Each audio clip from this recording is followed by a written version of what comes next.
Bom dia a todos. Em nome de Tosini Freire e das demais instituições aqui participantes do nosso evento, sobre a resolução do Banco Central 304, que trata dos aspectos das novas regras, né, das câmaras de compensação e liquidação, depositárias e centrais registradoras, algo que vinha sendo bastante esperado pelo mercado. E eu gostaria de dar as boas-vindas a todos os participantes e aos nossos queridos palestrantes que aceitaram o convite, para que, em primeira mão, a gente possa debater com o mercado as novas regras. Nesse meio tempo, quando a gente divulgou o convite idealizou o evento e divulgou o convite, a gente já teve uma outra norma complementando também, então pode ser que algumas perguntas surjam sobre a norma em sequência que foi editada de recebíveis imobiliários. E eu gostaria de passar aqui a palavra ao Pedro, para que rapidamente ele possa fazer aí uma introdução do painel e depois a gente passar para os nossos queridos palestrantes. Obrigado, Fabiola. Bom, muito obrigado a todos os nossos painelistas, a todas as pessoas aqui presentes no nosso evento. Lembrando que, ao final da exposição dos nossos painelistas, a gente vai ter um Q&A sobre a norma. Então, hoje a gente tem aqui um time do Banco Central, a gente tem presença de representantes da Nuclea, da B3 e também da CERC. Então, a gente acredita que vai ser um debate muito importante aqui para o mercado, como introdução dessas novas regras do Banco Central. Então, eu queria, para dar início aqui ao nosso evento, eu queria passar a palavra para o time do Banco Central para falar um pouco sobre o contexto e as perspectivas decorrentes dessa nova norma do Banco Central, da Resolução 304, para as câmaras de compensação, registradoras e depositários centrais. Também. Bom dia. Obrigado, Pedro. Em primeiro lugar, queria agradecer a Tosini Freire por organizar um debate sobre um tema tão importante para a gente. Muitas vezes é um tema hermético e muito específico, e muitas vezes até difícil de um entendimento mais amplo por parte da sociedade, mas é um tema de extrema importância, principalmente no que diz respeito à estabilidade, a eficiência e a segurança, tanto do sistema financeiro nacional quanto do mercado de capitais.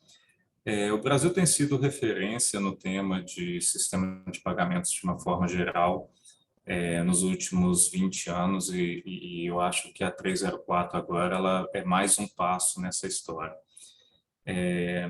Esse mês agora, a reforma do sistema de pagamentos que a gente fez em 2002, ela completa 21 anos, e a antiga circular que tratava das câmaras de compensação e de liquidação no Brasil, que foi até o termo utilizado pela Fabiola, que hoje em dia até é um termo que já não engloba tudo que a gente vê no sistema de pagamentos. Hoje em dia, a 3057, que era a circular do Banco Central anterior que tratava desse tema, é dessa época. Ela é de 2001. No ano de 2002, essa reforma ela teve um foco muito grande na parte de contenção do risco sistêmico.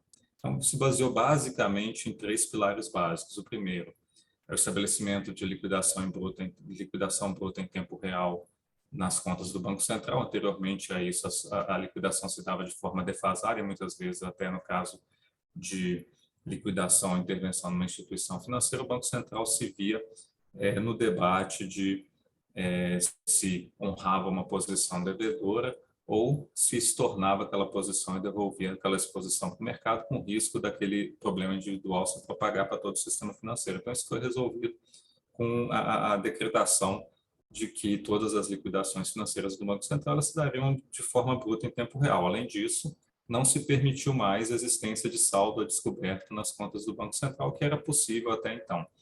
E um terceiro ponto que foi estabelecido à época foi a proteção das garantias e dos fluxos financeiros e de ativos financeiros que eram dadas às câmaras de compensação e liquidação para a liquidação das operações. Então, toda essa parte de ativos e fluxo financeiro que fazia parte da liquidação de uma câmara de compensação e de liquidação, isso passou a ser totalmente protegido por lei, inclusive de regimes de resolução e de liquidação. 3057, então, ela veio nessa época.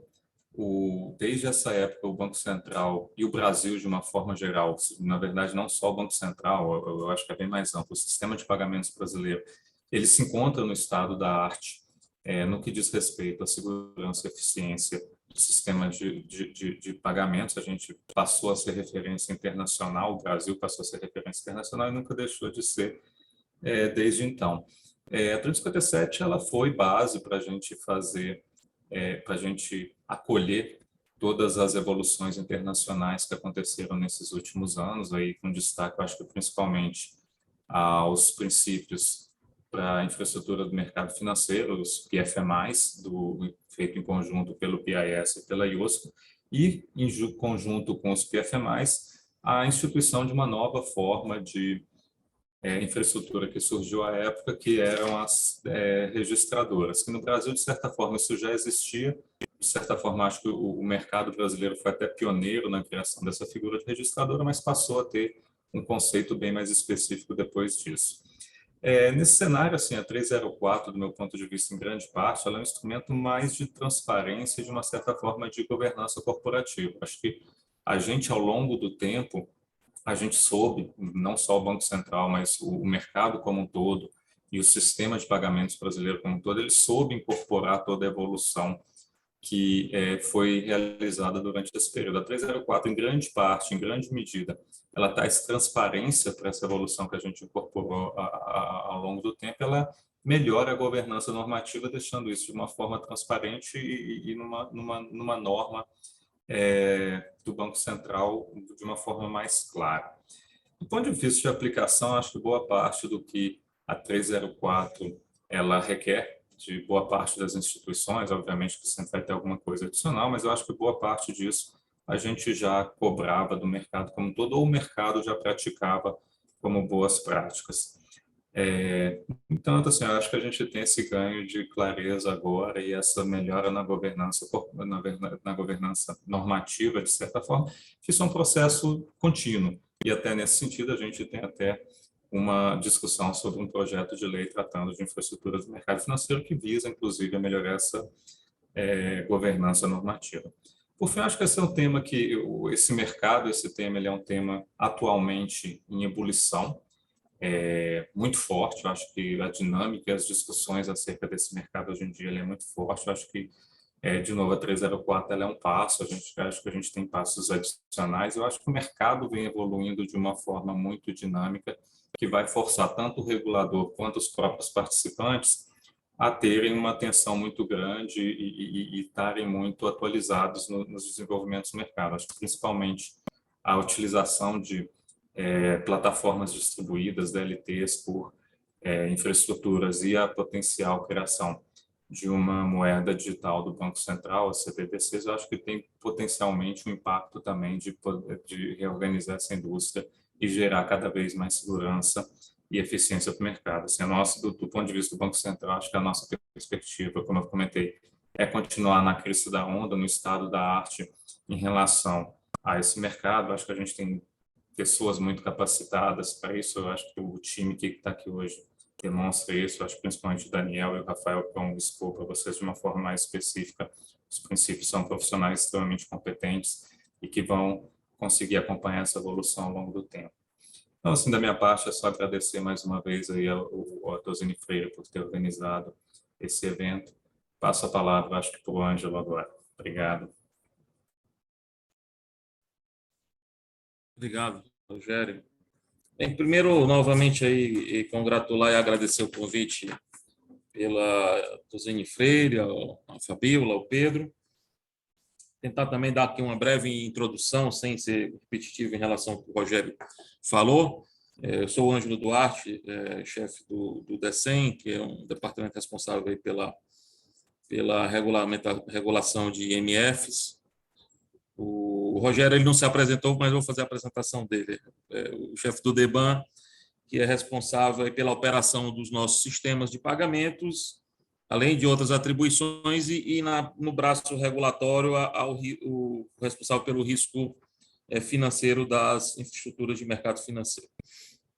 Bem, esse é um trabalho aí que a gente vem desenvolvendo já há cerca de 2 anos aqui no Banco Central, com algumas interrupções, mas a gente vislumbrava, independentemente de outros pontos aqui que eu vou mencionar, a necessidade de fazer aí uma melhoria, né, das normas aplicáveis às IMFs, né? O advindo do decreto, edição do decreto 10.139, que ali comanda a consolidação normativa, foi mais um ponto para contribuir nessa iniciativa. Então, para vocês terem ideia, a gente, lógico, só para recordar um pouco, a gente tem lá a Lei 10.214, né, que trata dos sistemas de liquidação, e é uma lei já que tem mais de 20 anos, 2001, e a Lei 12.810, que é uma lei mais recente, 2013, sobre registradora e depositária. E depois você tem ali uma resolução do Conselho Monetário, que não acrescenta muito pouco aí no conjunto normativo, mas a gente tinha basicamente 21 circulares e resoluções do Banco Central, uma carta circular e o famoso comunicado 25.097 de 2014, depois eu vou explicar por que ele é importante. Então, a gente tinha ali um conjunto, vamos dizer, aquela coxa de retalho que vai se fazendo ao longo dos anos, e colocar tudo numa norma só é sempre aí um bom princípio de governança normativa, né? Como disse o Rogério.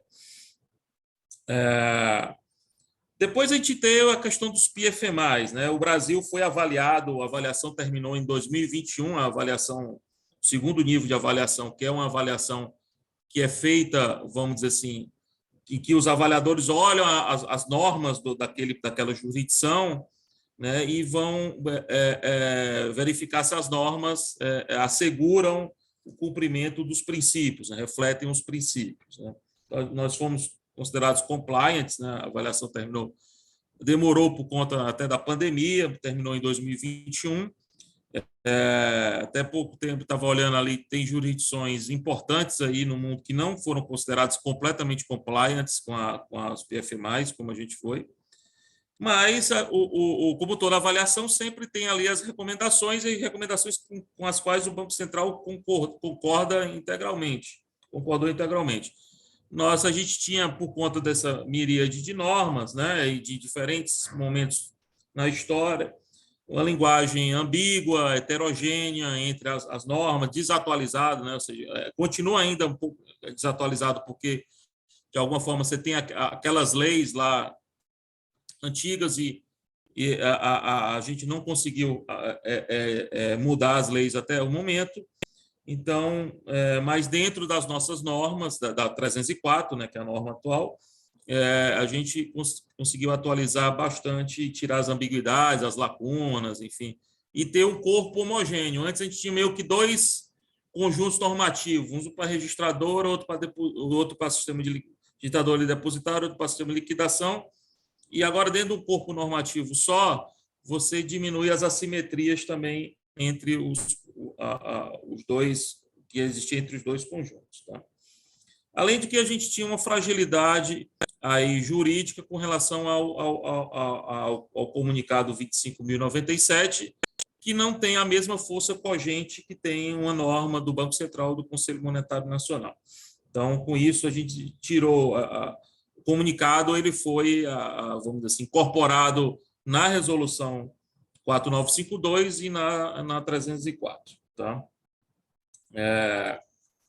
Eu acho que alguns pontos aí importantes que a gente vê aí de forte na norma, que a gente eu acho que mereceu um trabalho mais forte aqui das equipes, foi com relação à governança corporativa, né? Isso foi já um pouco atacado esses pontos que eu vou falar aqui, numa resolução ali no final de 2021, mas agora foi expandido, né?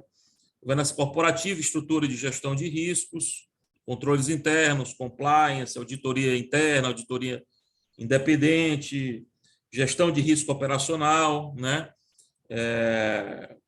E acho que são pontos aí que a gente caminhou bastante em relação ao que a gente tinha antes, e comparado com a 304, e, logicamente, isso também para casar, vamos dizer assim, para se aproximar ainda mais, tornar mais claro a adoção dos princípios dos PFE+, né? Acho que um ponto muito discutido aqui internamente, e eu acho que é uma discussão viva no mundo inteiro e vai continuar viva, é com relação à contratação de serviços de processamento e armazenamento de dados em nuvem, tá? Todas as jurisdições importantes discutem esse aspecto, tem questões de risco operacional, não é o nosso caso, mas em algumas situações até questões aí de segurança nacional, enfim, de geopolítica. Há casos que são relatados de que quando há em situações em que você tem problema com esses serviços, a dificuldade dos reguladores alcançarem essas empresas no exterior, não no sentido não só no sentido de impor algum tipo de punição, até porque não consegue, mas até mesmo de obter informações dessas infraestruturas, né, desses serviços, do que está acontecendo. Então, isso é uma preocupação grande. A gente, basicamente, transplantou as normas que a gente tem para as instituições financeiras e colocou mais alguns comandos que são aplicáveis especificamente às infraestruturas de mercado financeiro.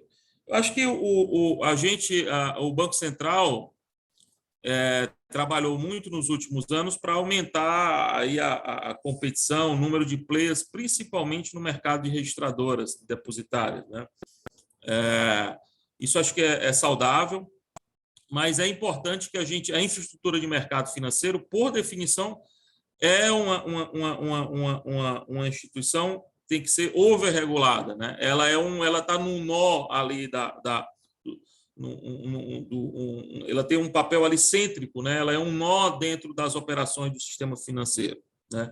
Então, a falha dessa instituição, ela gera, né, mesmo que não seja uma falha que leve a perdas financeiras ali imediatas, mas ela gera uma onda, né, de problemas operacionais e depois problemas de liquidez, eventualmente, corridas, dentro do sistema. Então, por isso que nós nos preocupamos bastante com a solidez e a governança, né?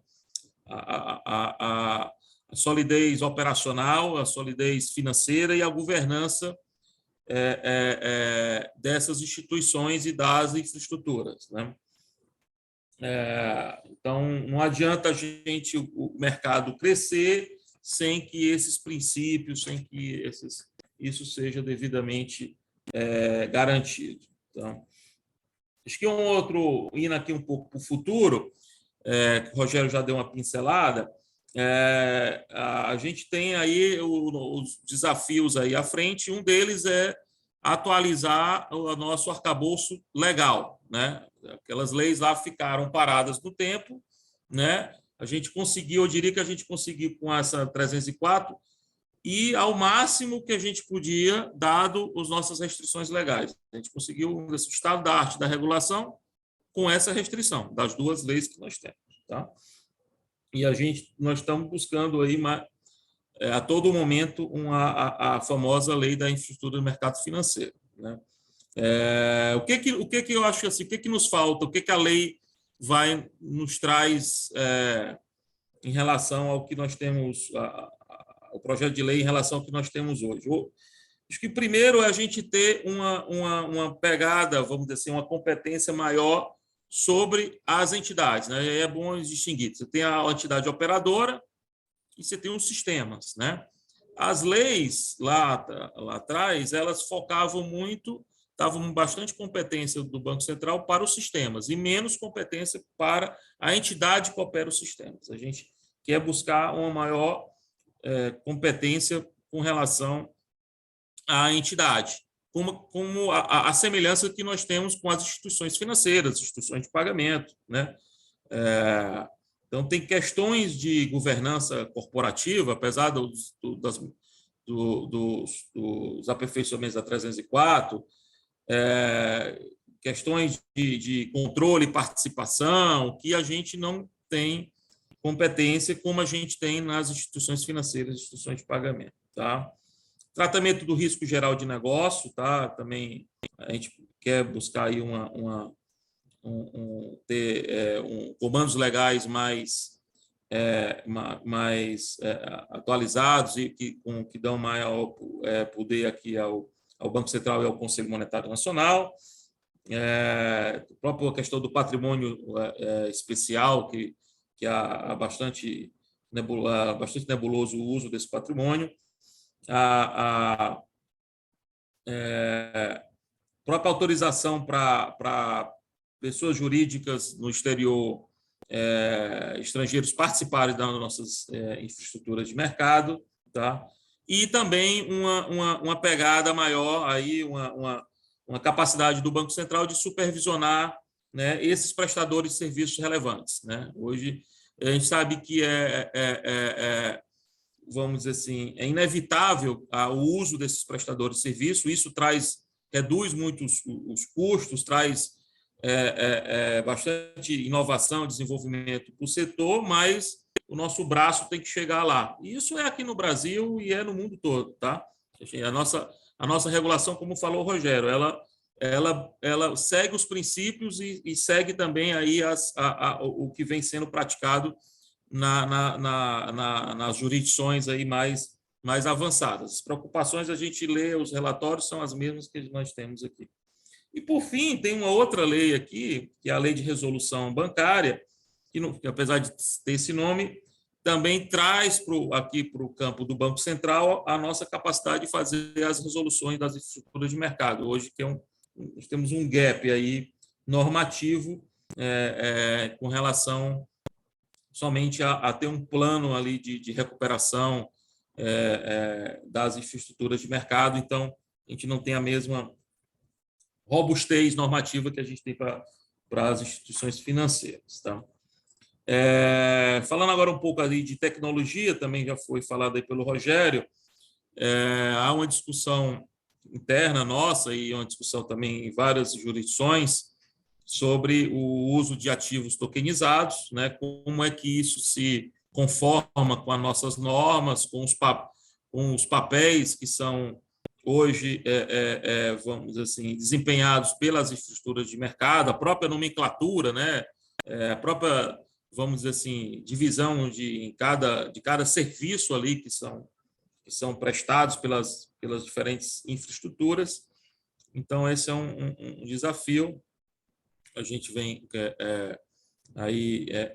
estudando bastante. A Europa já tem ali uma norma piloto, a Suíça também tem uma norma também, e a gente está também aí discutindo internamente, porque isso também tem bastante relacionamento com o projeto do Real Digital, né? Ou seja, para dar até uma maior, vamos dizer assim, emprego do Real Digital, você ganha bem mais eficiência se os ativos são tokenizados, né? E colocado ali no mesmo DLT ou diferentes DLTs, mas de tal forma que você tem um sistema totalmente digital, né? Acho que um outro ponto que acho que menor, mas a gente aqui no Brasil a gente deu um uso para as registradoras bem mais amplo do que ele é usado em qualquer outra jurisdição. Geralmente a registradora, que é a TR, né, que é o Trade Repository, né, está dizendo assim, é um repositório de trades, né, de contratos, né? Mas aqui até mesmo pode até dizer que é um repositório de contratos, mas a gente ampliou bastante o uso das registradoras, porque o Banco Central vislumbrou que para desenvolver o mercado de crédito, um dos desafios era você dar segurança e aumentar a disponibilidade de garantias, né? 10 entre 10 diagnósticos sobre o sistema de crédito no Brasil, o mercado de crédito no Brasil, dizia que no Brasil você tinha escassez somente crédito pessoa jurídica, escassez de colaterais, e dos poucos colaterais que existia várias inseguranças jurídicas, né? Na hora de tornar, transformar aquela garantia de fato em recurso para pagar um caso de inadimplemento, você tinha várias dificuldades, garantia dada em mais de uma transação, enfim, a iliquidez das garantias. Então, o Banco Central, aí na linha de desenvolvimento do mercado de crédito, iniciou como foi falado aí, acho que pela Fabiola, né? Começamos ali com um registro de recebíveis de cartão, e estamos trabalhando em outras duas frentes, que é os recebíveis imobiliários, a norma saiu agora há pouco, e as duplicadas. Tá? Enfim, termino aqui a minha participação, agradeço novamente aqui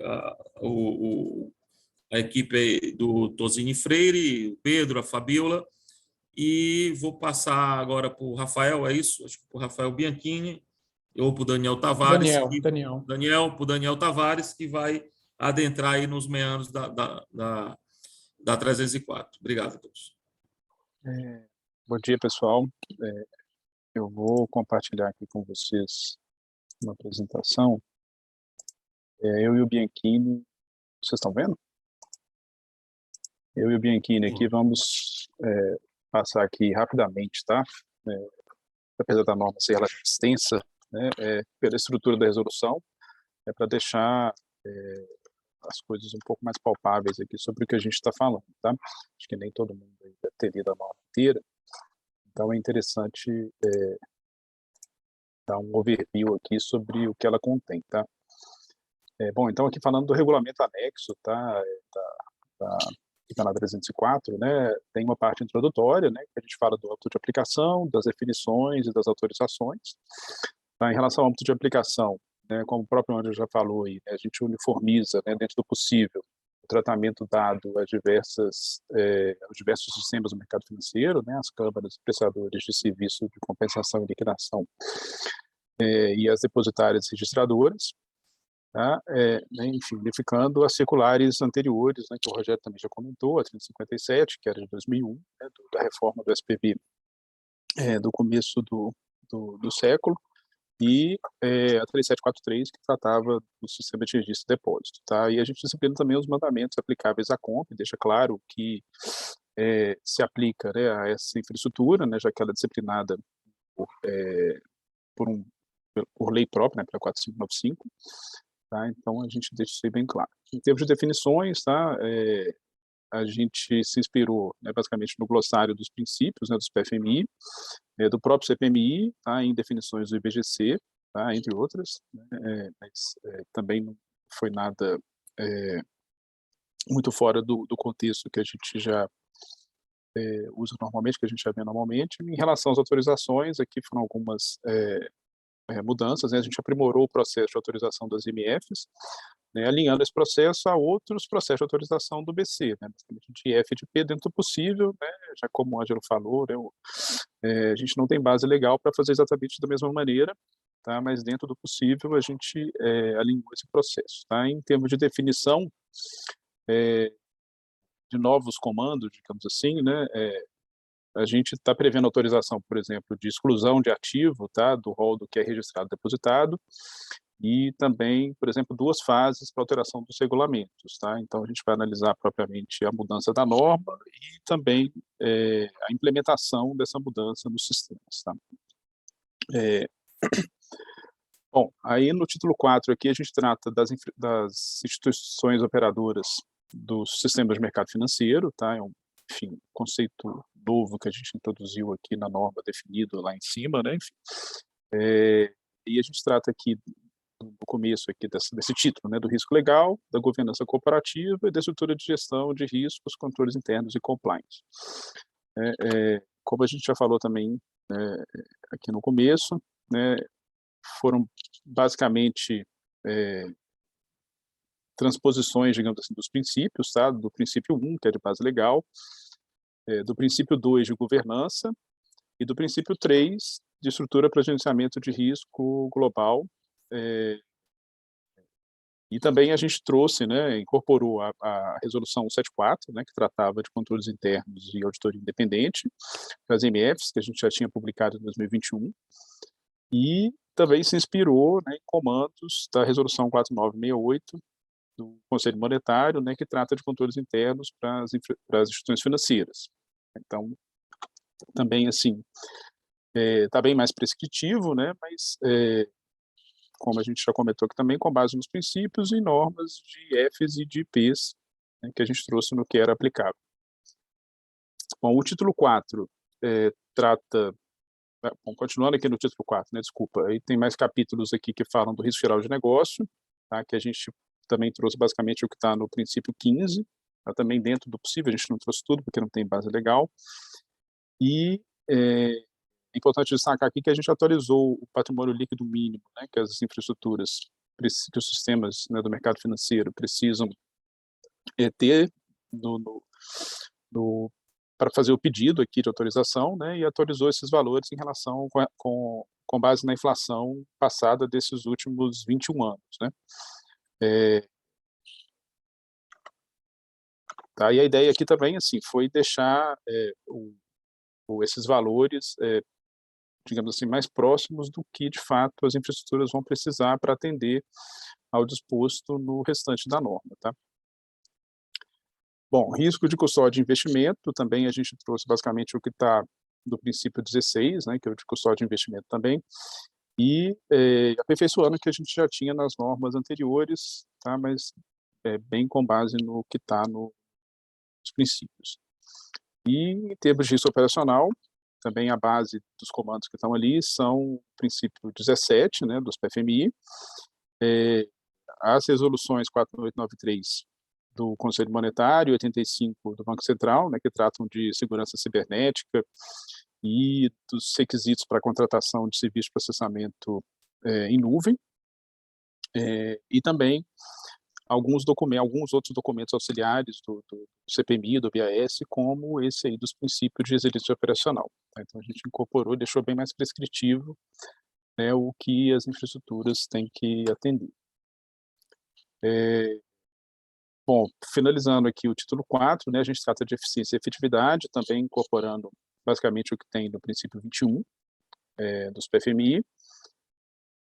A parte dos procedimentos e padrões de comunicação também é um espelho, digamos assim, do que tem lá no princípio 22, e a parte de divulgação de regras, procedimentos e dados no mercado, também fortemente ali inspirada no que está no princípio 23 dos princípios. Bianchini, você quer continuar aqui na parte Vamos lá. dos sistemas do mercado financeiro? Bom dia, né? Me apresentando, sou Rafael Bianchini, sou coordenador da parte regulatória de riscos financeiros, trabalho com o Rogério, que falou primeiro. E, bom, primeira coisa assim, que causa estranhamento em quem está interpretando a norma é por que a gente usou sistemas do mercado financeiro em vez de infraestrutura do mercado financeiro, dado que estamos incorporando, né, os princípios para a infraestrutura do mercado financeiro. E aí tem alguma restrição que eu acho que ajuda a explicar para interpretar a norma. Os princípios para a infraestrutura do mercado financeiro, eles acabam tratando como sinônimo a instituição operadora, né? A instituição operadora de sistema e o sistema multilateral. Então, se vocês procurarem a definição lá, vocês vão ver que ele confunde. Do ponto de vista de algo mais geral, né, principiológico, não tem um problema, mas para normatizar não dá para fazer isso. E aí a gente tem um primeiro obstáculo que a gente trabalha com, a gente optou por consolidar entidades submetidas a leis diferentes, né? Lei 10.814, que trata de sistemas, Lei 12.810, que trata de atividade. Bom, enfim, a gente considerou separar e juntar, a gente concluiu, olha, boa parte dos mandamentos, os princípios são comuns, né? E boa parte dos atores nesse setor estão trabalhando com infraestruturas das duas áreas. Então, a gente teve um primeiro desafio de casar as duas nomenclaturas. Então, no fundo, aqui a sistemática da norma é a instituição opera um sistema e o sistema realiza atividades. Isso a gente conseguiu contornar, fazer a norma ser compatível com as duas normas. com as duas leis, né? Então, o primeiro aspecto é isso. Nesse capítulo dos sistemas do mercado financeiro, a gente tem os princípios que estão incorporados aqui são 4 a 14, os princípios 18 a 20 e o princípio 24. Então, sempre assim, que algum artigo gera uma dificuldade de interpretação, eu diria que a primeira coisa que a gente tem que fazer é procurar o texto dos princípios para a infraestrutura do mercado financeiro, porque ele tem função integradora de vários mandamentos. É claro que muitas vezes nós, como reguladores, optamos por alguma coisa dentro dos princípios, um pouco mais restritiva por uma escolha regulatória, mas sempre compatível com os princípios para a infraestrutura do mercado financeiro. Então, isso é bem importante. Também vai causar estranhamento o grau de detalhamento da norma. E a gente aqui fez um benchmark internacional, que vocês vão olhar lá no voto, já tem parecer da Procuradoria para ver até onde a gente pode regular, tem notas técnicas. No fundo, a gente procurou. E o que a gente viu? Né? Que outras jurisdições e avaliadores internacionais, o que eles procuram é um detalhamento por consideração-chave do princípio. Então, aquela coisa de norma enxuta praticamente já não tem fora. Então, a gente fez um benchmark internacional, correu atrás de uma convergência regulatória mesmo. Então, isso é também algo que ajuda a interpretar essa norma. Algumas coisas a gente fez que não tem em outros lugares, né? Então, por exemplo, a nossa norma ela é muito prescritiva quanto ao conteúdo de regulamento dos sistemas. Isso não tem em outras jurisdições. A gente entendeu aqui que, dado que a gente tem a Lei 10.214, ela põe um peso muito grande no regulamento, né? Até para questões de inadimplência, a gente foi mais prescritivo para garantir segurança jurídica. Então, dá um checklist do que tem que ter no regulamento de um sistema do mercado financeiro, porque é ele que vai gerar obrigações no âmbito daquilo. Então, essa é a parte importante. Muitas vezes as pessoas também acham estranho, né, ter uma nomenclatura sistema do mercado financeiro e a nossa lei trata de sistema. A gente também viu que outras jurisdições fazem isso, porque muitas vezes esse desafio de ter que adaptar uma literatura nova com lei antiga não é só nosso, né? O caso mais importante é Estados Unidos. Estados Unidos também fez isso. Tinha acabado de publicar Dodd-Frank, e eles tiveram que incorporar os princípios, também fizeram de um jeito tentando conciliar as nomenclaturas, né? Então, Câmara, prestador de serviço, continua existindo. Quando a gente fala sistema do mercado financeiro, a gente está falando de todos, né? E às vezes a gente vai falar sistema de liquidação, aí são só as entidades da Lei 10.214. Então, tem esse deparo. A gente simplificou várias definições, tirou várias coisas que a gente viu que já não fazia sentido, algumas precauções no momento de reestruturação do SPB que o Rogério mencionou no começo da apresentação, né? Tinham várias coisas que a gente não sabia onde isso ia e hoje já não estão presentes mais na literatura. Então, a gente tirou isso daí. Alguns destaques que eu gostaria de dar nesse título dos sistemas do mercado financeiro é o seguinte: o primeiro deles é a questão do patrimônio especial. Então, a gente, hoje, todo o sistema sistemicamente importante, a entidade controladora, a Câmara, o prestador precisa manter, no momento da autorização, 10 milhões de reais e sempre incorporar esses rendimentos. Como o Ângelo tinha falado, a lei restringe bastante o uso do patrimônio especial e é óbvio que a gente, no infralegal, não pode permitir um uso que não está previsto em lei, né? Então, o que a gente acabou fazendo? A gente também fez um benchmark internacional, viu que isso não tem paralelo em outras jurisdições, é uma especificidade do Brasil. Então, a gente fez o seguinte, até pensando que a carga regulatória, né, embora a gente já venha cobrando os princípios, mas como a gente agora tem um detalhe muito maior, algumas escolhas, a gente aqui fez um alívio regulatório. Em que sentido? O sistema que é contraparte central, né? Hoje, Câmara B3 e Câmara de Câmbio B3 apenas, mas, enfim, isso não qualquer um pode pedir autorização para a contraparte central, né? Mantém a mesma coisa, ou seja, esses sistemas foram autorizados lá atrás, o dinheiro que eles têm não vai ser liberado, até porque o uso do patrimônio especial está sendo, se a gente olhar o que a lei restringe, é muito pensando no que uma contraparte central faz. Outros sistemas sistemicamente importantes, eu sei que a B3 tem, a Núclea tem, aí me perdoem as omissões que eu estou mais na parte regulatória, não estou no dia a dia da autorização, mas essas duas entidades eu sei que tem, né? Seriam liberados. Em que sentido? 10 milhões no início e a partir daí as pessoas podem, as entidades, fica a critério delas sacar o que exceder 10 milhões. Elas precisam ter esse mínimo, o que exceder elas podem sacar, mesmo porque elas têm lá, né, no capítulo das instituições IOSMF, elas vão ter lá, por exemplo, refletindo o princípio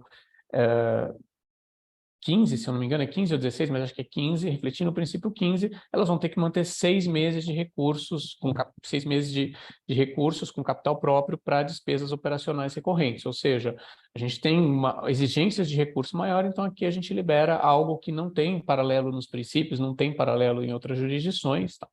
E a gente mantém e traz alguns requisitos para interoperabilidade de infraestruturas do mercado financeiro semelhantes, ou seja, específico de contrapartes centrais, né? A gente tem lá a cross-margin e tudo mais, refletindo o princípio 20, específico para centrais depositárias, sistemas de depósito centralizado de ativos financeiros, específico de entidades de registro, embora para entidade de registro, como o Ângelo também comentou, existem algumas coisas que são obrigatórias, né? Então, assim, é um pouco diferente, enquanto a interoperabilidade contraparte central e central depositária, ela é uma prerrogativa que pode ser feita ou não, no caso de entidade de registro, em algumas situações, né, se elas fizerem bom desgravamento do mesmo ativo financeiro, elas são tem algumas situações de interoperabilidade obrigatória e regulada, que isso não tem paralelo nos princípios, mesmo porque, né, se a gente olhar os princípios, o conceito de TR, embora seja aberto, o conceito de registrador, embora seja aberto, os princípios estão muito focados na questão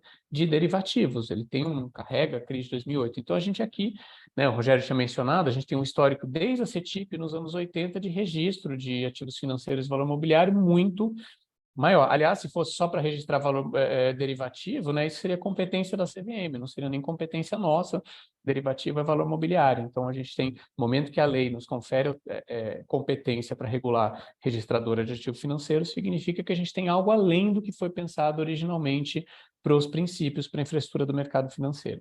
E assim, além de mandamentos detalhados quanto ao atendimento aos PFMI, que vocês vão encontrar enfim, são traduções, em alguns casos o princípio deixa mais aberto, a gente restringe um pouco mais, né? Por exemplo, em quem pode liquidar em moeda de Banco Central, quem tem que ter conta no Banco Central, a gente fala, ó, dependendo do sistema, tem que ter conta no Banco Central para fazer a liquidação lá, não é opcional. Então, a gente acaba trazendo, em vários momentos, a gente deixa muito claro que a gente quer, no fundo, o atendimento pleno aos princípios, para não restar dúvida nenhuma, até para atender aquela recomendação da avaliação internacional do Level 2, de deixar claro que os princípios prevalecem, porque um dos objetivos da norma, além de consolidar a norma, tirar entulho normativo e tudo mais, foi atender plenamente a recomendações internacionais. A gente tem acordo de cooperação com a União Europeia, que é uma norma que as normas deles estavam mais avançadas em termos de atendimento aos princípios, né? Então, a gente quer que isso seja muito, esse processo de reconhecimento da nossa jurisdição seja muito mais simples. E a gente tem um último título para supervisão, né, que é importante, que veja, nosso arcabouço normativo veio de 2001, no caso dos sistemas de liquidação, veio de 2015, no caso dos sistemas de depósito centralizado e de registro de ativos financeiros, mas em 2017 a gente teve uma lei nova, a 13.506, que ampliou bastante a competência do Banco Central e da CVM na supervisão. Então, a gente procurou aqui também incorporar essas inovações num título específico para a supervisão. Tá? É claro, não tem não tem surpresas aqui, né? São coisas que a supervisão já vinha cobrando, né? Tem uma parte importante, por exemplo, de extensão de supervisão a terceiros. É óbvio que o Banco Central não tem competência legal para supervisionar gente que não está, né, que não faz parte do Sistema Financeiro Nacional, não faz parte do SPB, né, competência não se presume, não está na lei, a gente não tem. Mas o que a gente exige aqui, vejam, é normal que essas entidades terceirizem serviços. Então, nesses contratos de terceirização tem que ter uma previsão que o Banco Central possa ter acesso, até para não inviabilizar a supervisão por via terceirização. Tá? Então, aqui é importante. A gente também procurou traduzir as responsabilidades que tem para... O PFMI, a gente costuma falar, princípio 1 a 24, que é para as infraestruturas atenderem, mas a gente também aqui tem um anexo de 5 responsabilidades que os reguladores têm que seguir. Né? Então, a gente também procurou traduzir algumas delas da supervisão, uma parte delas está ao longo da norma, tem uma parte das responsabilidades também que está na resolução 4952, né? A resolução que nesse caso, só aplicável à Câmara e prestador de serviço de compensação e liquidação. Então, tem essa importância.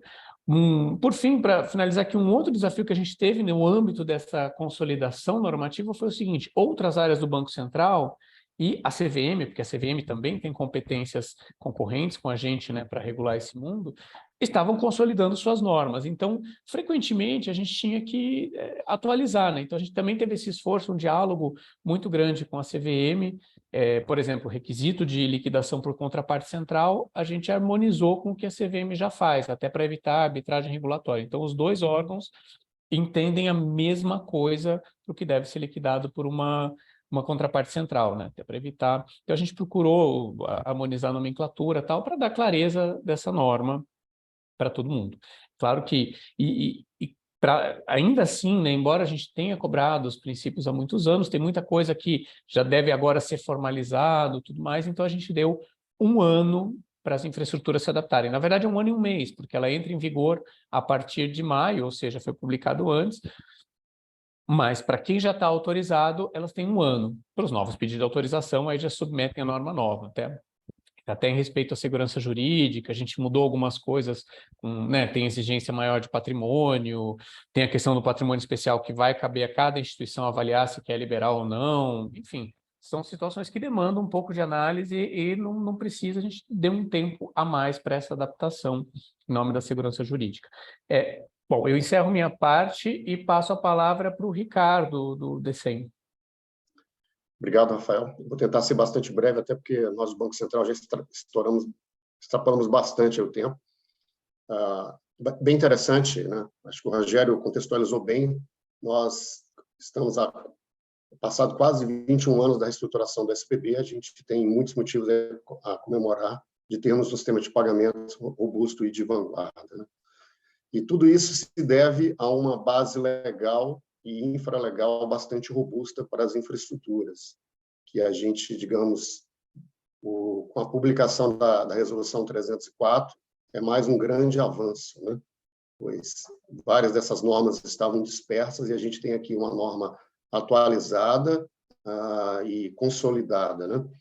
E dentro disso, acho que o que eu gostaria de propor assim, é um desafio de tentar desmistificar, né? Porque a impressão inicial, quando se olha a Resolução 304, é que é uma norma extremamente extensa, densa, com várias exigências para as instituições operadoras de sistema de mercado financeiro, que é o novo nome que está lá atribuído.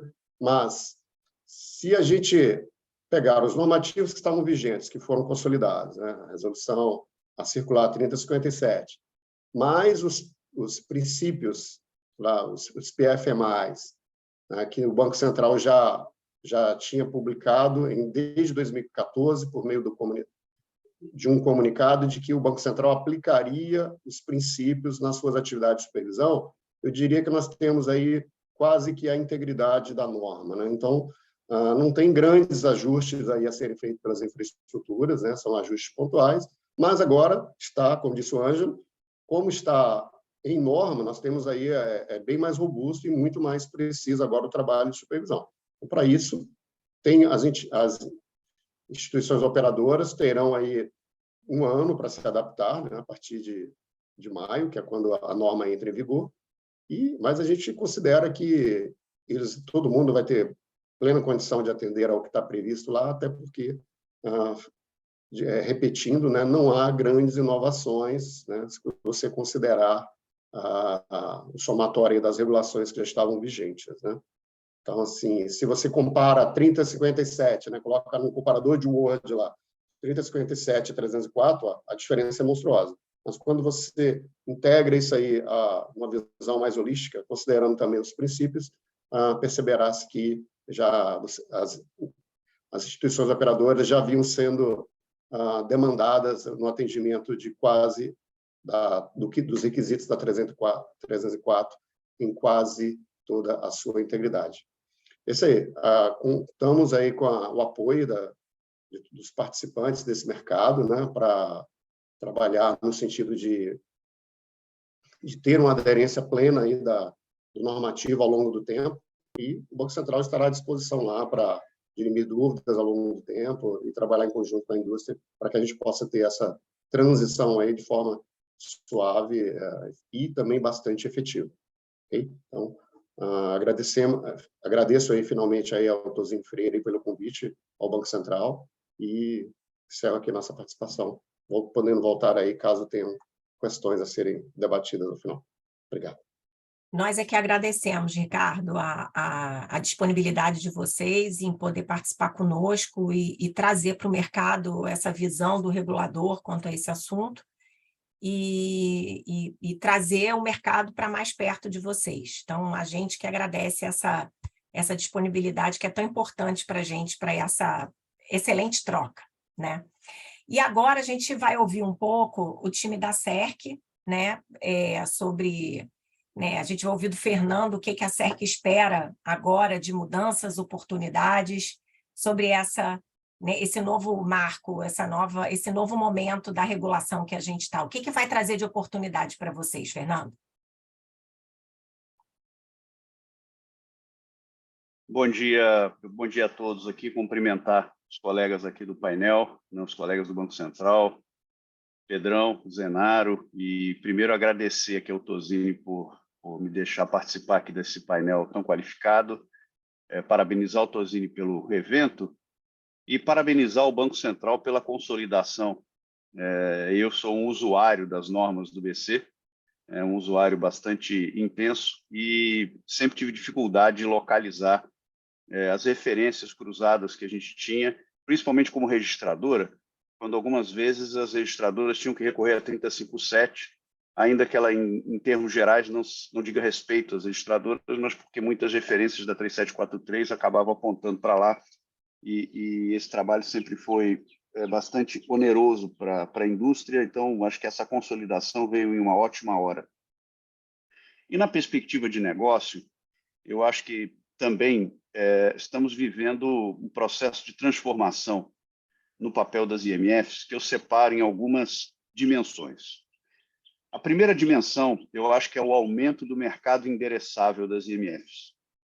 O mercado endereçável das IMFs, que eu conhecia, eu comecei a minha carreira nos anos 80, e uma das atividades que eu realizava era datilografar DOCs do CETIP e do Selic.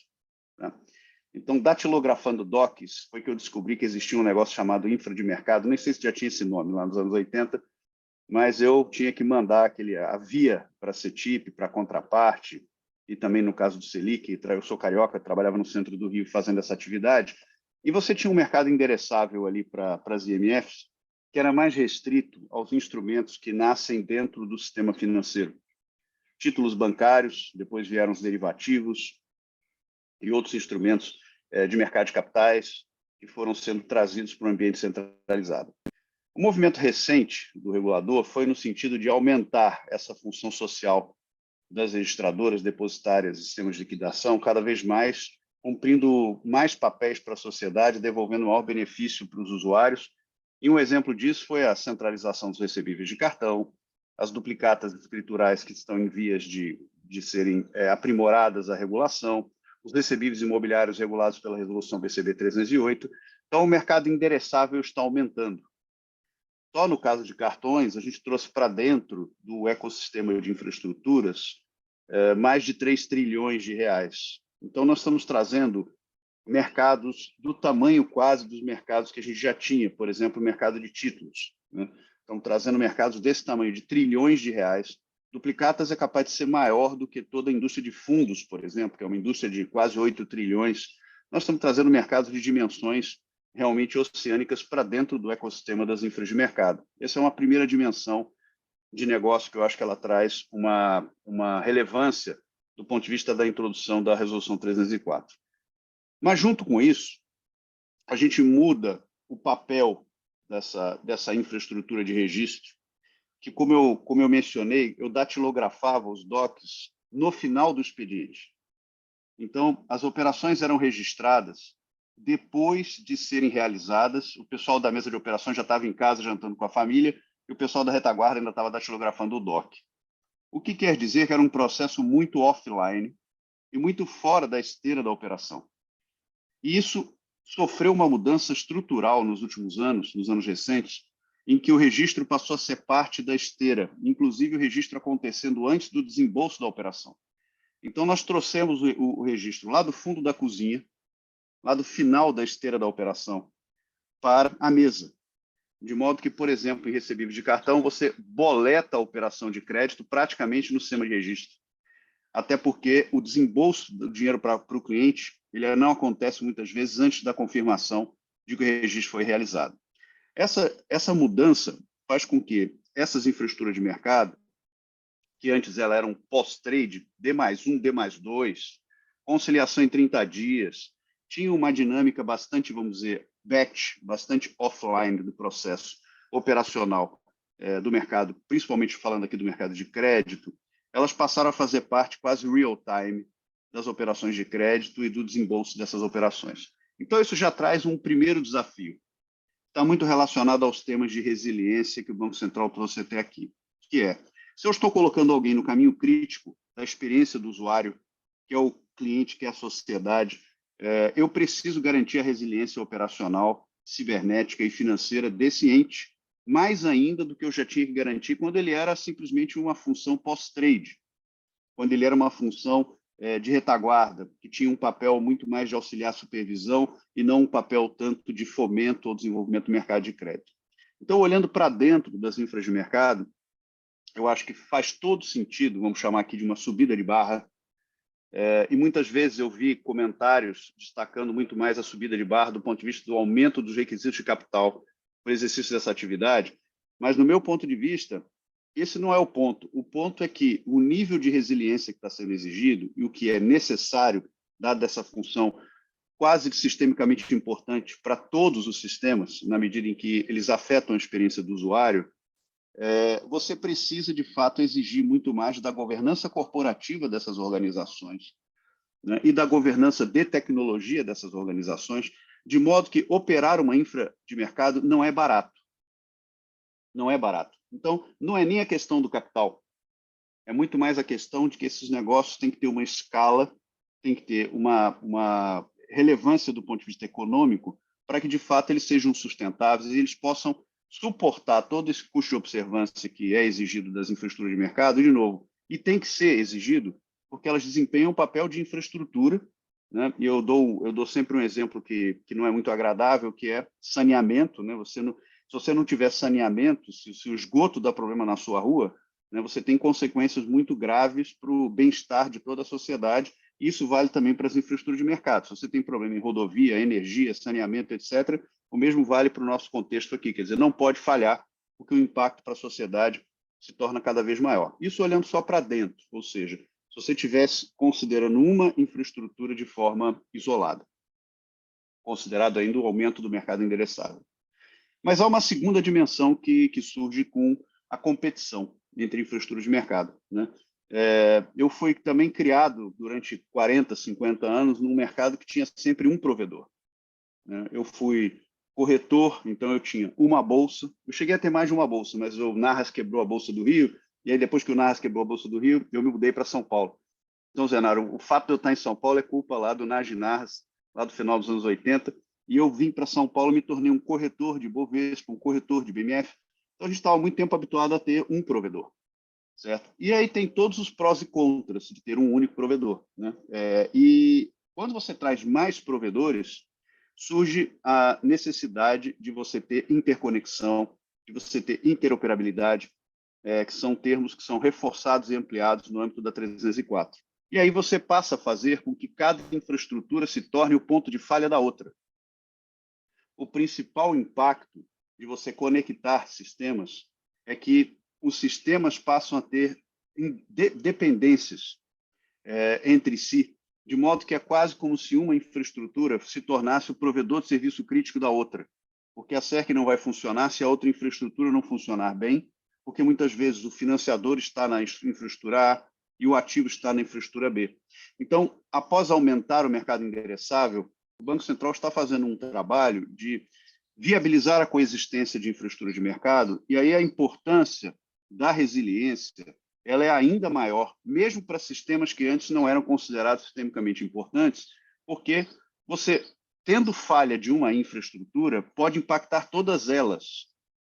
Por mais resiliente que uma seja, por mais robusta que uma seja, ela pode ficar indisponível por culpa de outra infraestrutura, porque esses sistemas agora estão sendo integrados, você está fazendo um processo muito forte de conexão entre sistemas, que vai permitir que a gente libere uma quantidade trilionária de ativos que hoje estão, de certa forma, represados em determinadas infraestruturas e que possam ser negociados por participantes de qualquer infraestrutura, independente dele ter que se conectar a cada uma delas, ele poder usar uma só. E, portanto, os requisitos de resiliência também tratam da necessidade de ter todo o ecossistema de infraestruturas atendendo os mesmos níveis de serviço, de disponibilidade, de resiliência cibernética, de resiliência financeira, para que você possa garantir que não fiquem todas indisponíveis ou impedidas de operar em função de uma delas não estar atendendo a essas condições.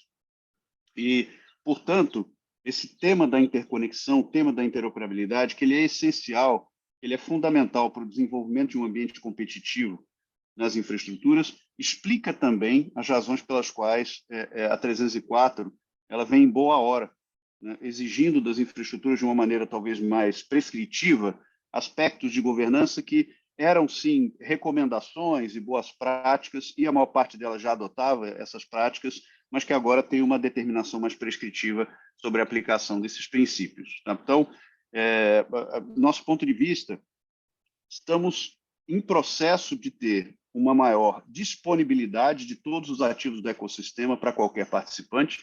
Acho que uma das grandes novidades da 304 é quando ela fala da depositária do investidor e da depositária do emissor, com duas figuras, com dois papéis, e mesmo quando a gente estava aqui na exposição do Banco Central falando de cross-margin para CCP, nós estamos indo para uma dinâmica de ter mais de uma infraestrutura fazendo cada papel, fazendo cada função, e acho que a questão aqui de governança, supervisão, resiliência, ela ganha ainda mais importância em relação a isso. Tá? Então, fechando aqui minha fala para tentar me ater aqui ao tempo definido no evento, eu acho que o mercado endereçável não vai parar de crescer. Tá? Eu acho que o Banco Central, depois da implantação de recebíveis imobiliários, depois da implantação de duplicatas, surgirão outras classes de ativos, inúmeras delas, que podem vir a fazer o registro centralizado para poder permitir a eliminação de assimetria de informação, a ampliação da segurança jurídica, o aumento da oferta de crédito, e isso tudo vindo em conjunto ou em seguida da entrada da Resolução 304, faz com que a gente garanta que esse ecossistema ele suporta essa ampliação desse mercado endereçável e a coexistência de vários players com níveis diferentes de maturidade, com níveis diferentes de experiência, mas que terão que atender todos aos mesmos requisitos do ponto de vista de resiliência para garantir que o ecossistema todo continue no ar. Tá? Então, devolvo a palavra aqui ao Tozini para a gente dar sequência ao evento. Fico à disposição depois para as perguntas. Obrigado, Fernando. Bom, dando continuidade aqui, a gente vai passar a palavra para o Rafael Pedrão, da Nuclea, para, enfim, Rafael, você falar agora por parte da Nuclea, quais são as principais mudanças e oportunidades que vocês veem com a emergência da Resolução 304. Obrigado, Pedro. Bom dia a todos. Eu sou o Rafael, sou superintendente de produtos aqui na Nuclea. Antiga CIP, ainda não acostumei muito com esse nome novo também. O pessoal me cobra para falar de Nuclea para a gente ficar na cabeça, mas eu ainda estou lá desde do surgimento da CIP também, com isso na cabeça. Agradecer o convite mais uma vez, acho que é um ponto... É importante a gente debater esse tema. Acho que faço as palavras do Fernando, as minhas também. Como usuário das normas para regulação, acho que foi importantíssimo a gente consolidar num lugar só e a gente ter um ponto de consulta só. Acho que facilita muito a vida das áreas dos jurídicos, do compliance, dos usuários do ecossistema como um todo. Queria cumprimentar todos os amigos aqui das registradoras e do Banco Central. E acho que falar um pouquinho das oportunidades que eu vejo. Acho que o Fernando colocou bastante coisa aqui, acho que eu concordo. Acho que tudo que ele falou ali não tiro uma vírgula das oportunidades e do aumento do mercado endereçável. Então, vou tentar, de certa forma, ser aditivo e não repetir tanto o que ele colocou, né? Eu acho que a Nuclea CIP, a antiga CIP, ela surgiu lá na reforma do SPB há 20 anos atrás e a gente acompanhou a evolução normativa de lá para cá, né? Então, além de registradora, somos uma câmara de liquidação também e a resolução trouxe pontos bastante importantes para a gente também. Então, Eu acho que, olhando do ponto de vista das duas visões, como registradora, como câmara de liquidação ou como depositária, eu acho que essa normativa ela vai aumentar a possibilidade de negócio, acho que para todo mundo, né? Acho que para registradoras e para depositárias, com o aumento dos ativos, obviamente você traz um aumento de negócio, você tem oportunidades, você traz outros tipos de operação que você pode ofertar para o seu cliente, mas olhando o mercado por trás, o ecossistema como um todo, você também traz bastante benefício, porque a norma ela consolidou tudo num lugar só, mas ela também trouxe inovações do ponto de vista de risco e compliance, né? Riscos operacionais e compliance, e obviamente, quando você tem um ecossistema mais robusto, você tem ativos registrados numa entidade registradora, você tem um risco menor para o mercado de crédito e, obviamente, você tem taxas melhores para o consumidor final. Então, eu acho que o impacto é positivo não só nas registradoras, que fomentam, obviamente, o nosso mercado, mas acho que para o consumidor final, para aquele que está buscando crédito no mercado financeiro, é muito positivo. Obviamente que, à medida em que as normativas do Banco Central forem saindo, a gente teve de imobiliário, vai ter duplicata, aí você tem um universo de ativos pela frente para a gente trazer para dentro do ambiente de registro, você consegue reduzir custo, você consegue reduzir risco e você consegue ofertar taxa no fim do dia melhor para o cliente, que obviamente eu acho que é esse o interesse maior do Banco Central, né? É fomentar o ambiente de crédito, trazendo essa segurança para todo mundo. Eu acho que o Fernando falou muito bem sobre a ponta de negócio de registro, e apesar da normativa, né, da 304, não trazer explicitamente pontos sobre real digital, sobre CBDC, sobre tokenização, eu acredito que, com o aumento do mercado endereçável, que o Fernando colocou muito bem, né, com o aumento de ativos registrados ou depositados, eu acredito que o negócio de ativos digitais também tende a crescer. Eu sou um entusiasta do tema, gosto bastante do tema de tokenização, de ativos tokenizáveis, e eu acredito que o ativo tokenizado ele vai começar muito pelo mercado secundário. Eu acho que ele ainda não vai se desvincular tanto de uma entidade de registro. Eu acho que para que isso comece a funcionar, você tem que ter esse ativo depositado ou registrado numa entidade registradora, para aí sim você quebrar ele em diversos tokens e esses tokens serem transferidos para quem quer negociar e para quem comprar. Então, eu acredito bastante que, com o aumento do mercado endereçável, esse é um ponto que eu acho que tende a crescer. A gente tem muita gente falando disso, tem muita gente trabalhando num case para isso, e eu acho que, na visão aqui da Núclea, quanto mais ativos registrados a gente tiver, mais oportunidade para a gente pensar como tokenizar tudo isso a gente vai ter. E, obviamente, com a discussão agora do real digital, as coisas se conectam. Uma vez que você transformou aquele ativo registrado num token, você tem a oportunidade de também liquidá-lo através da CBDC. E aqui falando como câmara de liquidação, né, é algo que a gente também tem que pensar em como é que a gente fomenta a utilização do real digital, que já é uma realidade, e eu acho que a gente vai ter que, obviamente, começar a pensar em como utilizá-lo dentro dos ambientes de liquidação também. O que eu acho, além disso tudo, né, eu acho que um ponto que aqui para a gente foi muito importante foi a discussão sobre contratação de serviços em nuvem, que muitas delas possuem os seus data centers no exterior, né? A CIP lá nos primórdios, a gente contratava tudo máquina física, contratava colocation aqui no Brasil, em mais de um lugar. Isso tem um custo e, dependendo do serviço, a gente não acompanha a sazonalidade. Então, a gente para conseguir manter a resiliência, a robustez necessária para operar um sistema de liquidação, um sistema de registro, a gente precisava sempre trabalhar com o pior cenário, sempre com a maior volumetria. Então, a gente adquiria uma máquina, adquiria processamento, sempre para o que pior pudesse acontecer, o pior dia do ano, para que a gente, obviamente, conseguisse segurar aquele dia ali quando ele chegasse. quando a gente tem a possibilidade de contratação de serviços de tecnologia em nuvem num provedor externo, a gente consegue baratear o custo, né? Tornar o sistema de registro mais leve e também operar sempre na medida em que o sistema precisar. O Fernando colocou muito bem quando ele diz que uma infraestrutura de mercado financeiro, quando está conectada com a outra, ela é praticamente um provedor de sistema da outra registradora. E é verdade, né?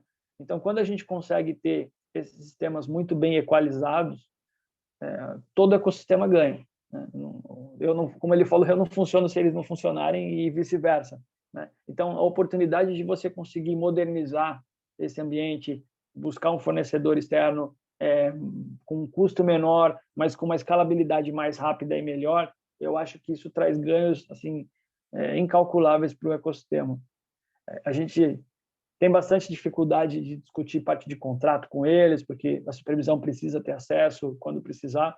Esse acho que talvez seja o desafio que a gente enfrenta, mas eu acho que trazer isso à tona nesse momento é bastante importante.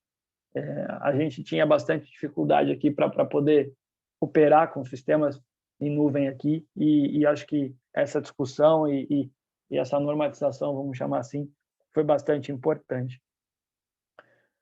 Eu acho que é isso. Eu acho que o Fernando trouxe, acho que os pontos bem importantes aqui. Acho que eu concordo plenamente com ele. Acho que o que eu consigo trazer, talvez, o que eu consigo agregar na fala dele, realmente, na minha visão propriamente dita, eu acho que é esse fomento ao crédito com a robustez e com a mitigação de risco que a gente tem dentro da norma, essa possibilidade de barateamento dos sistemas de registro, depósito e liquidação com a contratação de um fornecedor no exterior.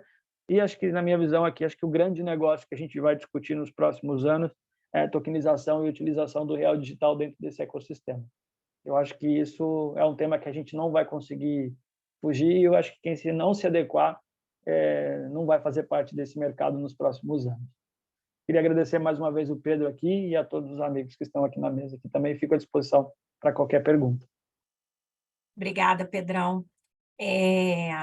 A gente que agradece o mercado, na verdade. Por fim, a gente vai ouvir o Fábio, da B3, enfim, né, a visão dele sobre todo esse arcabouço novo, consolidando o que a gente já tinha, as experiências anteriores e trazendo as novidades, enfim. A B3, um outro player desse mercado extremamente importante, e a gente agora quer ouvir você, Fábio, por favor. Legal. Obrigado, bom dia a todos. Eu sou o Fábio Zenaro, eu sou diretor de produtos Balcão e novos negócios da B3. Também, como os demais, quero primeiramente agradecer aí o Tozini pelo convite, né, na figura do Pedro e da Fabíola, por ter convidado a participar dessa discussão. Também quero um abraço aí a todos os colegas aí de painel do Banco Central, Pedrão e Fontes também. Bom, eu fiquei por último aqui, vou sempre cair no risco de ser o cara que vai ser o mais repetitivo de todos aqui. Eu vou tentar ser mais pontual aqui nas minhas colocações, né? Eu acho que o primeiro ponto, uma visão um pouco mais geral, né? E depois eu vou abordar rapidamente, acho que 5 pontos de impacto, a maioria deles já citados aqui, mas eu queria colocar que eu acho importante, né? Uma visão geral, primeiro, eu acho que a gente tem que dar os parabéns ao Banco Central pela iniciativa, né, de congregar toda essa regulamentação. E eu vejo, acho que 2 pontos de sucesso, né, de provável sucesso de fazer isso. Acho que tem um ponto que já foi muito citado aqui, que é a questão de até a organização, né, facilitação do entendimento regulatório, né, da maneira, enfim, as coisas vão sendo construídas e realmente chega um momento que fica complicado você fazer todas as análises em regulamentações que estão muito picadas, espalhadas, né? Então acho que isso por si só é um ganho, mas sobretudo acho que talvez o ponto principal que eu destacaria aqui é o equilíbrio que me parece ter a norma, no sentido de viabilizar a concorrência, que acho que é um desejo óbvio aqui do Banco Central e é saudável para o mercado, né?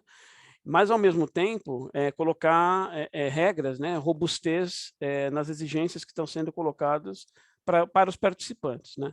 E aí tem 2 óticas que a gente pode olhar. Uma ótica é a ótica individual, quer dizer, a gente está de algum momento indisponível ou com algum problema, e hoje as ameaças cada vez estão ficando mais sofisticadas, né?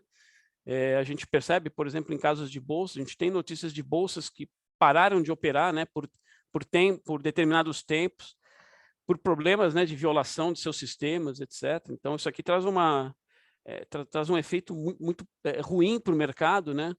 Então, assim, você não tem hoje, a gente hoje não tem como dar espaço para esse tipo de coisa. Então, às vezes se dá valor só quando o problema acontece, né? Então, a gente tem que evitar ao máximo que ele aconteça. Então, eu acho que a norma é muito feliz, onde vários pontos dela ela traz mais robustez a esse processo, né?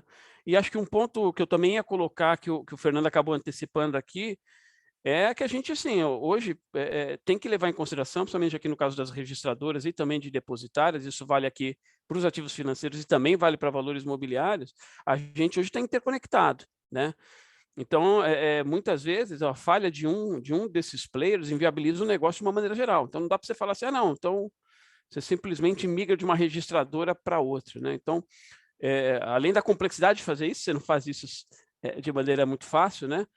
Necessariamente, mas você continua dependente que todo o ecossistema esteja funcionando. Então, isso para mim talvez seja um ponto muito importante para ser considerado quando a gente fala em aumentar a barra, né? Então, acho que o primeiro ponto eu já estou abordando, que eu gostaria de destacar, é a percepção, né, de uma governança e uma gestão de riscos aumentada, né? Então, raise the bar aqui, a gente pode, sei lá, vou citar alguns pontos que a gente identifica aqui: incidentes de gestão de terceiros, plano diretor de segurança, gestão de terceirização de serviços relevantes, gestão de continuidade. Então, a gente percebe aqui um aumento aqui da barra e nos parece absolutamente necessário mesmo. Então, acho que é muito feliz esse ponto, né?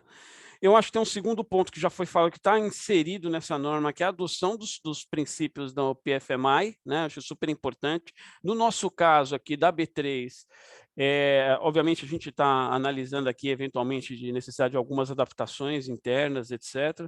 Mas a gente, de uma certa maneira, já é supervisionado pelo Banco Central com base nesses princípios, e até também a gente tem, muito cobrado, como a gente tem muito cliente estrangeiro, né? Esses clientes fazem, né, avaliações, né, fazem questionamentos, enfim, relativos à nossa adequação aos princípios do PFMI, né? Então, a gente tem, inclusive, self-assessment publicados, etc., em nosso site. Então, para a gente já é vamos dizer assim, uma dinâmica pelo tanto de mercados que a gente atua, né? Mas, obviamente, aqui a gente olha aqui também para possíveis adaptações aqui.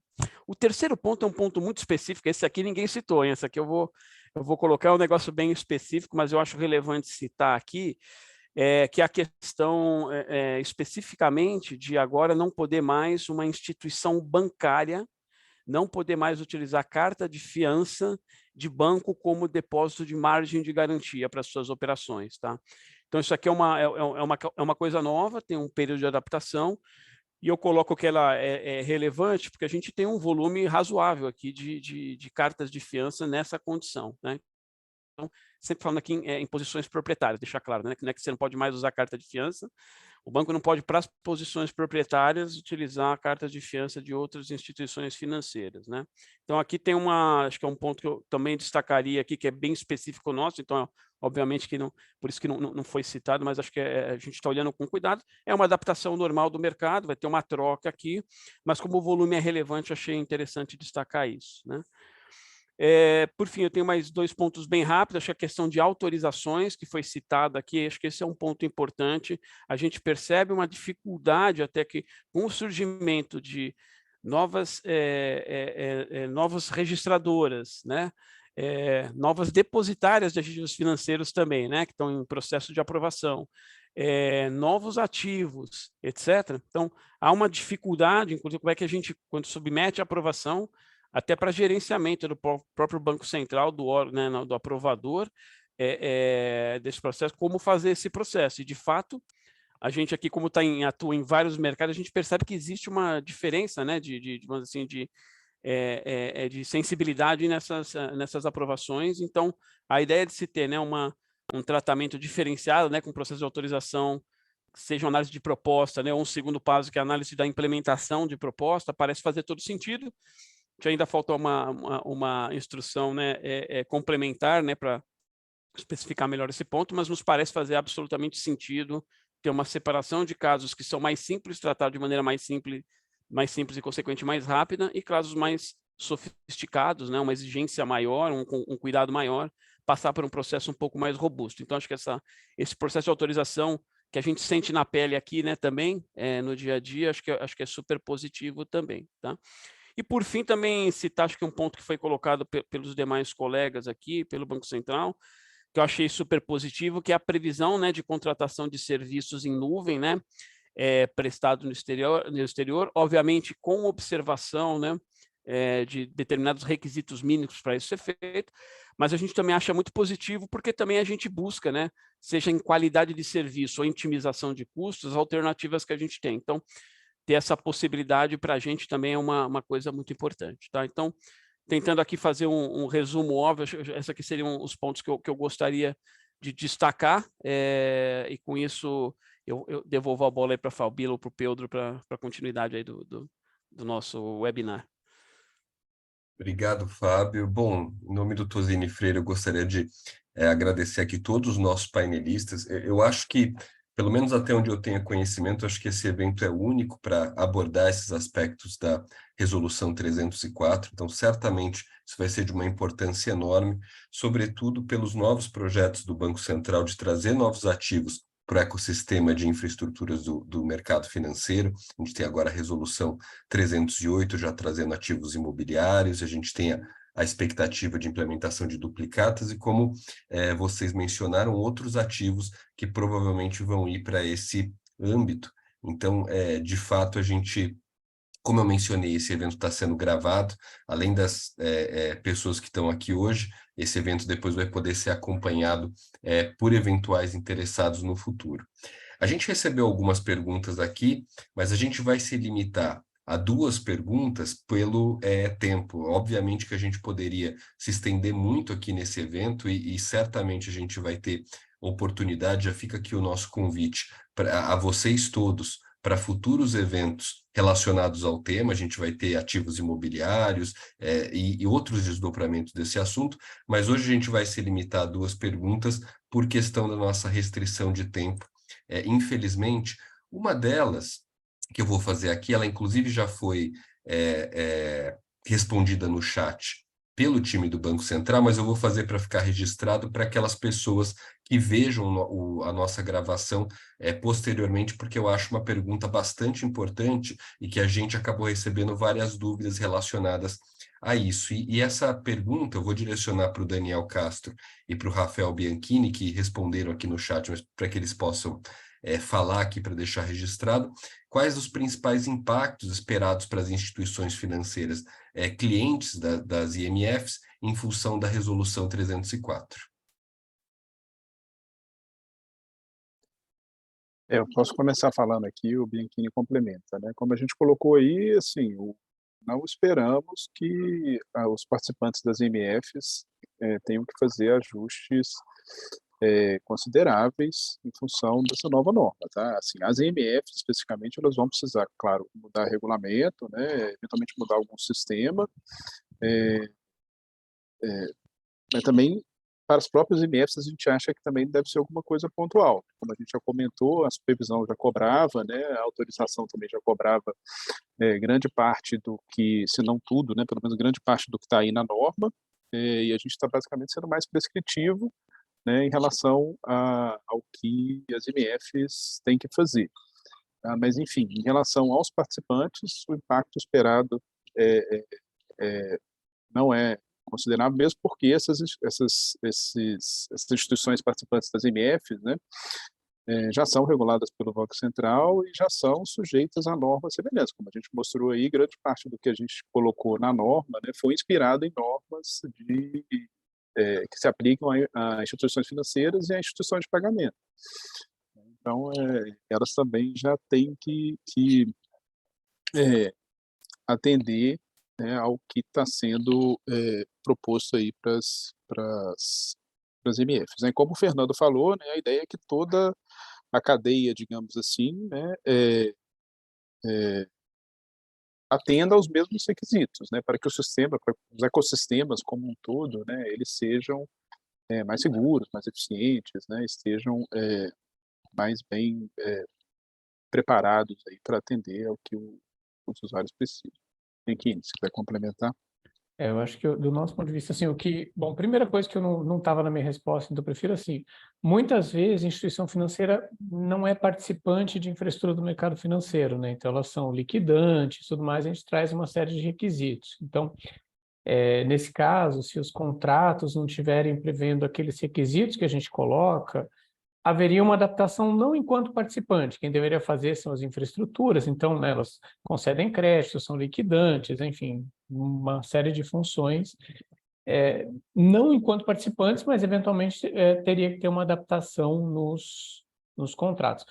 Faz muito tempo que eu não trabalho em supervisão, então, sinceramente, eu não sei o caso concreto, eu não sei o quão não adequado estava. Quando eu trabalhava com isso, eu lembro que elas estavam, não tinham processo de formalização, mas os requisitos estavam sendo atendidos. Acho que a mudança maior, direta, é a vedação da carta de fiança interbancária, né? Isso, quando a gente fez a consulta da norma, inclusive gerou alguma dúvida, aí o pessoal falou assim, então o banco nunca vai poder ser beneficiado por uma carta de fiança? Ele falou, não.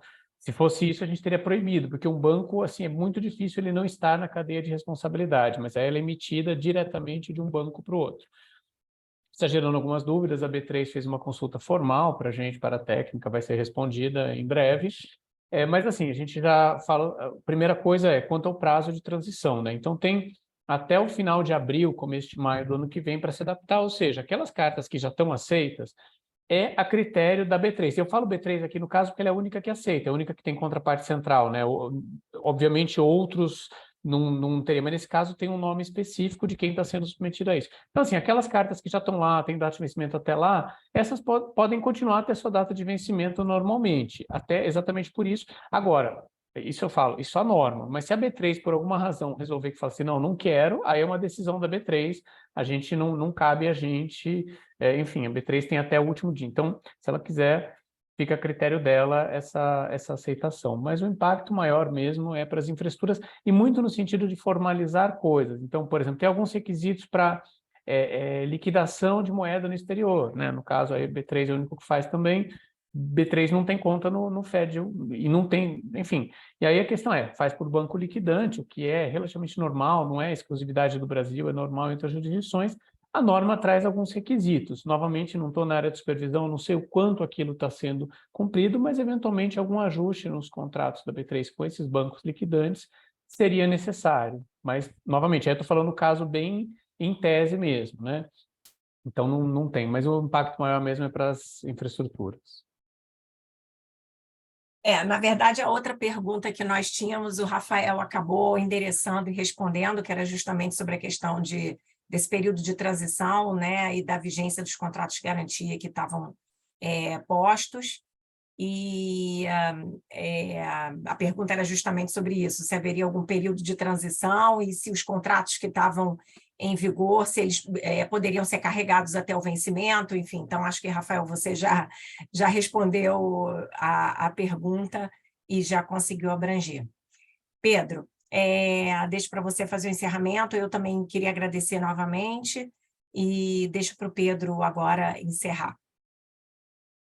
Obrigado, Fabiola. Bom, aqui, em nome do Tosini Freire, um agradecimento aqui nosso a todos os painelistas, ao time do Banco Central, B3, Serkin, Núclea, e um agradecimento a todos que participaram conosco hoje. A gente sabe que é véspera de feriado, então a gente teve uma adesão aqui bastante positiva, apesar dessa véspera de feriado. A gente teve aqui cerca de 60 pessoas nos acompanhando. Esse vídeo com certeza vai ter bastante repercussão. A gente recebeu aqui, tem recebido bastante dúvida com relação à resolução 304 e que vai ter, como eu mencionei, como os painelistas mencionaram, também todo um reflexo nos próximos ativos, nos próximos projetos de ativos que vão ser trazidos para o âmbito do ecossistema de infraestruturas de mercado financeiro. Então, aqui fica o nosso agradecimento a todos, um excelente feriado e até a próxima. Obrigado, até a próxima. Bom feriado, gente. Obrigado, bom Obrigado. feriado a todos. Abraço a Bom todos aí, feriado a bom feriado. todos, abraço. Tchau, tchau. Um abraço, tchau, tchau.